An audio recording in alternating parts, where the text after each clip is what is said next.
So this month is a mental health awareness month. So perhaps, if you can like share, how do you cope with stress? Basically, how do you take care of self-care? Yes. Yeah. I think in terms of self-care, I mean, firstly, it really has to start in here. As in, like, you have to constantly remind yourself that, okay, there's only this much you can do, and there's only 24 hours a day, and if you really want to binge watch Netflix, or you just want to snack, right, you just do it, that kind of thing. I often remind myself that I need to have time for myself. So, I think regards to having so-called mental health wellness per se, I mean, personally for me, I'm not sure how other people do it, but I definitely will dedicate time, probably whether it's end of the day or intermittent parts of the day, to do things that I can just chill and relax. It can be things like just watching TV. It can be things like just eating snacks. It can be even things like having a short nap and stuff like that. Because I realize that even though right now my hours are flexible, sometimes I work late into the night. Yeah.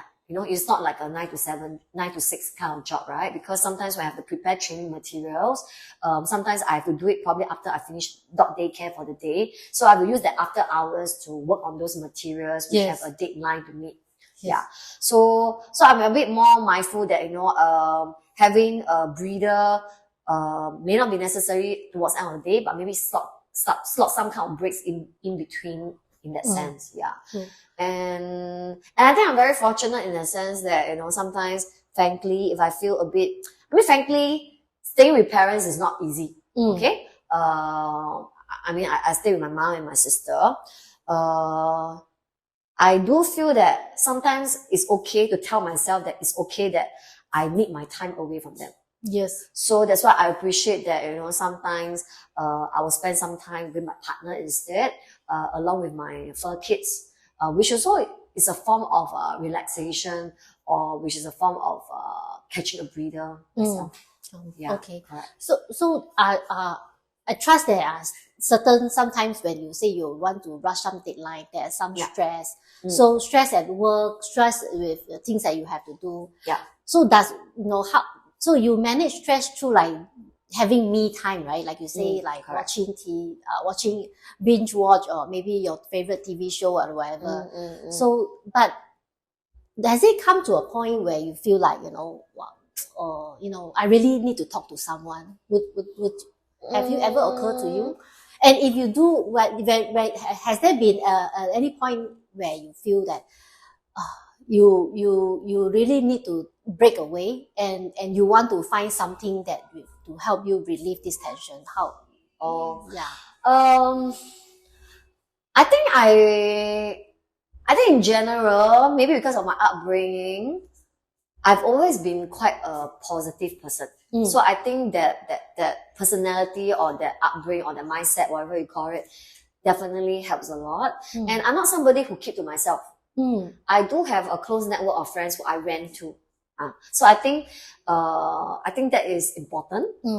Instead of being alone and suffering those tension or whatsoever. Like for instance, whenever I have conflicts, not whenever, but sometimes when I have conflicts with my mom, and I feel that there's this tension, I need to let go. I need people to understand where I'm coming from. Yes. Yeah, I speak to my partner. I also ran to some of my friends through WhatsApp group chat. So I do have avenues or platforms that like a community, right? Correct. I think this is really important. So I feel that at least I have this community or close network that I choose to share all these feelings or emotions with. And of course, sometimes I do get a little bit overwhelmed as well, because I have 3 dogs, right? I never imagined myself having 3 dogs, but it just happened that way. But sometimes caring for 3 dogs with 3 different ages, with 3 different personality, can be quite overwhelming, And whenever I come home, my mom will be making some comments about certain dogs, about their behavior, like, one of them is barking consistently, etc. And I just felt that after a day work, I come home, I just want to chill and relax, but I have to hear all these things, which just didn't make my day any better, right? So that's why I say, at least I'm fortunate that I mean, if I want to just break away, especially if I'm home, I mean, probably I'll just stay in the room, you know, just to minimize any conflict and just do my own thing, have my me time. And of course, other than that, if I need somebody to talk to, I will definitely initiate conversation. I think that's very good way of caring for yourself. Definitely. Yeah. I hope you are doing that as well, right? Yeah. Yes. True, because through personal experience, for like share a bit about myself. Like I don't talk that much, and I don't share so much about myself. Not in the sense of not willing to share, but more in the sense that I don't know if people want to hear about it. And I'm also quite a private person, as in I keep my network very close, right? So sometimes I separate people who I think may not be that close with me, just arm length away. So my close friends are really very small network, you know, a very small network of friends, and sometimes they may have their struggles, they have their own problems and worries. So I may not necessarily share that much. Because you are worried that you may overwhelm them even more, since they really have their own struggles to cope with. Yes. And I don't want to appear like, you know, I suddenly, I don't share that much day to day, right? And a lot of times. So I don't want to, when I have a problem, suddenly to jump and then, hey, I got this problem. It's so bad, you know. So this may shock them as well. So I think through this past 1 year, after going through some personal struggles, I feel that having the connection with friends and also building a community, a network around you really is really important in terms of how you would say, giving yourself a safe haven, right? Some place where you can turn to and relieve your troubles, right? And I think this will really help with people who face face problems and need someone to talk to. So I totally, I'm happy you have I'm happy you have a community of friends that you already have right now. So I'm building one for myself. But remember, I think you may have a community, but you must take the initiative, right? Because you cannot have the expectation that everyone take the initiative or be proactive to check in on you. You don't say a thing, they may not know what's happening as well. To be fair to the other correct. party. Yeah, definitely. But you're talking about checking on you. My closest friend, she was away in Australia. So at the lowest point,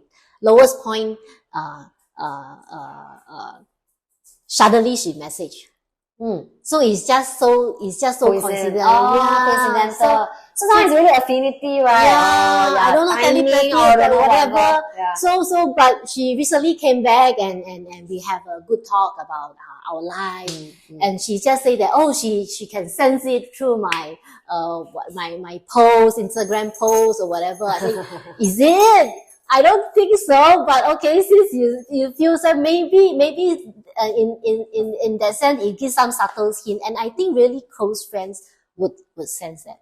So I mean, I'm blessed at least. I may not have a community, but I have a very small knit of clique of friends who keeps checking in. How are you? I think which is very important. Like just keep asking, hey, May, how are you? You know, and then 1 month later, check in again. Hey, how are you doing? I think it's a simple word of how are you.